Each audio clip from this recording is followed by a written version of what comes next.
उसकी आंखें गहरी और अथाह में उदासी के संकेत थे।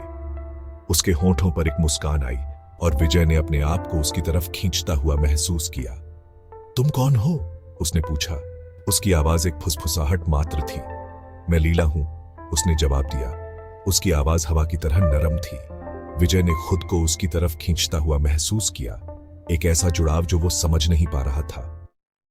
हर रात विजय उस खुले मैदान में वापस आता, लीला की सुंदरता ने उसे अपनी ओर खींच लिया था। वो घंटों बातें करते, चांद की निगाहों के नीचे अपनी कहानियां बांटते। लीला ने कविता के प्रति अपने प्यार, जंगल से परे एक जीवन की अपनी चाह के बारे में बताया। विजय उसकी बातों से मंत्रमुग्ध होकर अपना दिल उसके सामने खोल देता। उसने लीला के साथ एक गहरा जुड़ाव महसूस किया, एक ऐसा प्यार जो उसने पहले कभी महसूस नहीं किया था। लेकिन कुछ अजीब घटनाएं भी हो रही थीं। आधी रात को लीला गायब हो जाती, विजय को अंधेरे में अकेला छोड़ देती। उसे अपने दरवाजे पर मुरझाए हुए फूल मिलते, उनकी खुशबू नशीली लेकिन परेशान करने वाली। गांव वालों ने उसे जंगल के बारे में चेतावनी दी। उनके चेहरे डर से सिकुड़े हुए थे। उसी खुले मैदान में गूंज उठी, ठंडी और क्रूर। उन्होंने तुम्हें चेतावनी देने की कोशिश की थी, वो उपहा सुंदरता से बोली। अब वो मेरे साथ हो जाएंगे, इस जंगल में हमेशा के लिए फंस जाएंगे। विजय को गुस्सा आया, उसे धोखा दिया गया था। जंगल के बीचों बीच परछाइयां नाच रही थीं। टेढ़ी मेढ़ी डालियां चांदनी आसमान पर पंजे मार रही थीं।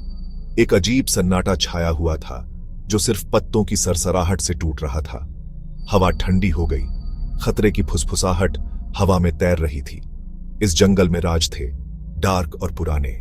वो एक ऐसे वक्त की फुसफुसाहट करते थे जब जिंदगी और मौत के बीच की लकीर धुंधली हो गई थी। विजय नाम का एक जवान लड़का जंगल में घुसा। एक अनजानी ताकत ने उसे खींचा। वो एक लेखक था, प्रकृति के सन्नाटे में प्रेरणा ढूंढ रहा था। लेकिन आज रात जंगल अलग लग रहा था, जिंदा, चौकन्ना। विजय कांप गया। उसने अपना कोट और कस के पकड़ा।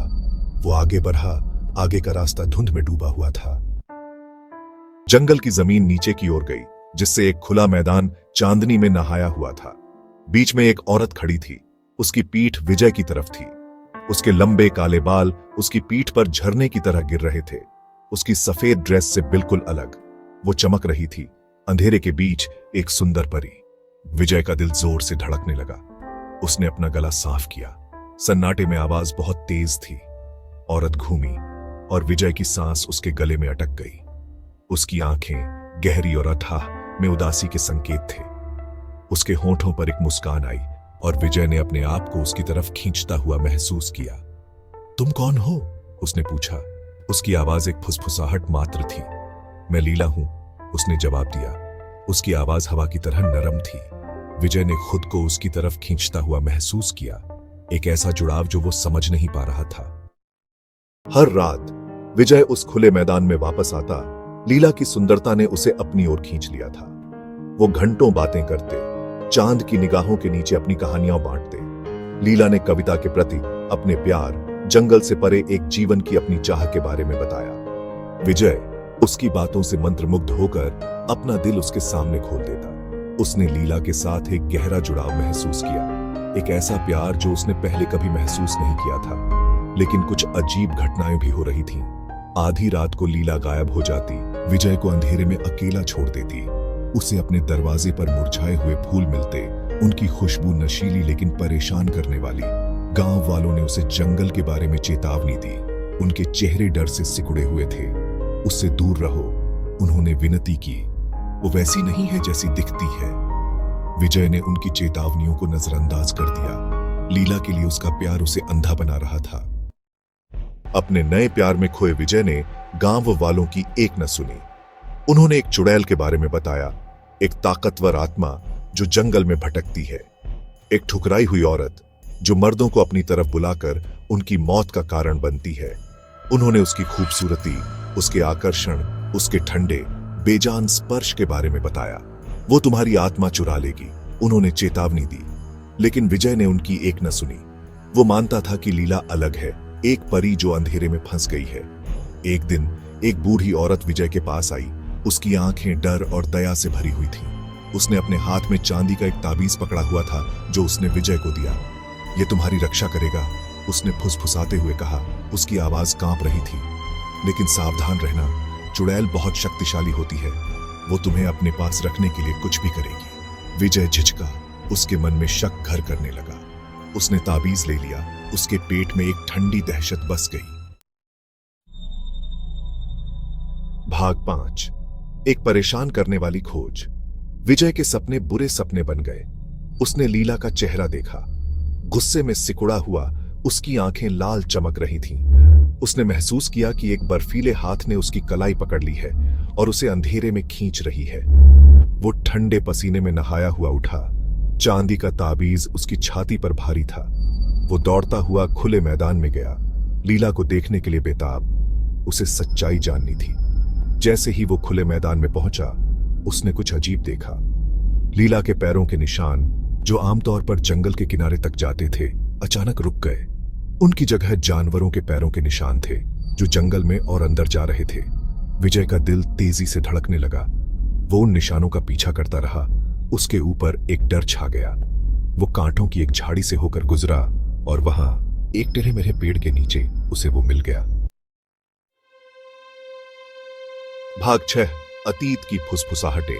पेड़ के नीचे एक कब्र थी, पुरानी और घिसी हुई। समाधि के पत्थर पर लिखा शिलालेख, जो बमुश्किल दिखाई दे रहा था, ने विजय की रीढ़ की हड्डी को कंपा दिया। लीला उस पर लिखा था, 1 सदी पहले मर चुकी है। सच्चाई विजय पर बिजली की तरह गिरी। लीला, जिस औरत से वो प्यार करता था, वो मर चुकी थी। गांव वालों की चेतावनियां, अजीब घटनाएं, बुरे सपने, अब सब समझ में आ गया। उसे उस बूढ़ी औरत की बातें याद आईं। वो वैसी नहीं है जैसी दिखती है। वो अपने प्यार में अंधा हो गया था। उसने संकेतों, चेतावनियों को नजरअंदाज कर दिया था। वो एक चुड़ैल के प्यार में पड़ गया था, एक ऐसी आत्मा जो 2 दुनियाओं के बीच फंसी हुई थी। विजय पीछे हट गया। उसका दिमाग घूम रहा था। उसे यहां से जाना था, जंगल और उस आत्मा के चंगुल से बचना था जो यहां भटकती थी। जैसे ही अंधेरा छाया, विजय ने खुद को वापस खुले मैदान की ओर खींचता हुआ पाया। वो खुद को रोक नहीं पाया। उसे जवाब चाहिए थे। लीला बीच में खड़ी थी। उसकी सफेद ड्रेस चांदनी में चमक रही थी, लेकिन आज रात उसकी खूबसूरती अलग लग रही थी, एक अप्राकृतिक ठंडक से सराबोर। तुम जानते हो, उसने फुसफुसाया। उसकी आवाज एक दर्द भरी आह थी। विजय की आवाज कांपते हुए बोली, तुम मर चुकी हो। लीला का चेहरा उदासी और गुस्से के मिश्रण से सिकुड़ गया। तुम्हें पता नहीं चलना चाहिए था, वो फुसफुसाई। हवा ठंडी हो गई। उनके चारों ओर हवा घूमने लगी। विजय ने अपने पीछे एक मौजूदगी महसूस की, ठंडी और खतरनाक। वो धीरे धीरे मुड़ा। उसका खून जम गया। उसके पीछे गांव वाले खड़े थे। उनके चेहरे पीले और बेजान थे। उनकी आंखें खाली थीं। उनके शरीर किसी अनदेखी ताकत द्वारा नियंत्रित थे। लीला की हंसी खुले मैदान में गूंज उठी, ठंडी और क्रूर। उन्होंने तुम्हें चेतावनी देने की कोशिश की थी, वो उपहास सुंदरता से बोली। अब वो मेरे साथ हो जाएंगे, इस जंगल में हमेशा के लिए फंस जाएंगे। विजय को गुस्सा आया। उसे धोखा दिया गया था। उसके साथ छेड़छाड़ की गई थी। उसने चांदी के ताबीज को कस के पकड़ लिया। अंधेरे में उम्मीद की एक किरण। उन्हें जाने दो लीला, उसने मांग की। उसकी आवाज कांप रही थी। ये बहुत ज्यादा हो गया। लीला की आंखें सिकुड़ गईं। तुम मेरे हो, वो फुसफुसाई। तुम यहां रहोगे मेरे साथ हमेशा के लिए। लीला ने विजय पर हमला किया। उसके नाखून तेज पंजों में बदल गए। उसने ताबीज ऊपर उठाया। ऊर्जा के एक झटके ने उसे पीछे धकेल दिया। वो गुस्से से चिल्लाई। उसका असली रूप चमकता हुआ दिखाई दिया। उसकी त्वचा हरी हो गई। उसकी आंखें लाल चमकने लगीं और उसका मुंह एक भयानक मुस्कुराहट में बदल गया। चुड़ैल अपनी सारी भयानकता के साथ उसके सामने खड़ी थी। विजय ने मुकाबला किया। ताबीज उसका एकमात्र हथियार था। वो उसके हमलों से बचता रहा। हर एक हमला एक ठंडे, भस्म करने वाले क्रोध से भरा हुआ था। वो जानता था कि वो उसे हरा नहीं सकता, लेकिन उसे गांव वालों की रक्षा करनी थी। उन पर से उसकी पकड़ तोड़नी थी। उसने अपनी आंखें बंद कर लीं, अपनी सारी ऊर्जा ताबीज पर केंद्रित कर ली। जैसे ही उसने उस मंत्र का जाप किया जो बूढ़ी औरत ने उसे सिखाया था, ताबीज से एक तेज रोशनी निकली। रोशनी ने खुले मैदान को अपनी चपेट में ले लिया। लीला को पीछे हटने पर मजबूर कर दिया। उसकी चीखें जंगल में गूंज उठीं, क्योंकि गांव वाले गिर पड़े। उनके शरीर उसकी पकड़ से मुक्त हो गए। जब रोशनी कम हुई तो लीला चली गई थी। पत्तों की सरसराहट के अलावा खुला मैदान शांत था। विजय अपने घुटनों पर गिर पड़ा। उसका शरीर थकावट से कांप रहा था। वो चुड़ैल के कहर से बच गया था, लेकिन इस मुठभेड़ ने उसे बदल दिया था। वो उस रात जंगल छोड़ गया। गांव वालों की चेतावनियां उसकी याददाश्त में बस गईं। वो हमेशा ताबीज अपने पास रखता था, जो उस अंधेरे की याद दिलाता था जो सतह के नीचे छिपा हुआ था। गांव वाले सुरक्षित थे, उनकी आत्माएं वापस आ गई थीं, लेकिन विजय सच्चाई जानता था। चुड़ैल अभी भी जंगल में भटकती थी, अपने अगले शिकार की प्रतीक्षा में, और वो हमेशा के लिए अपनी मुठभेड़ से चिह्नित कभी भी वास्तव में आजाद नहीं होगा।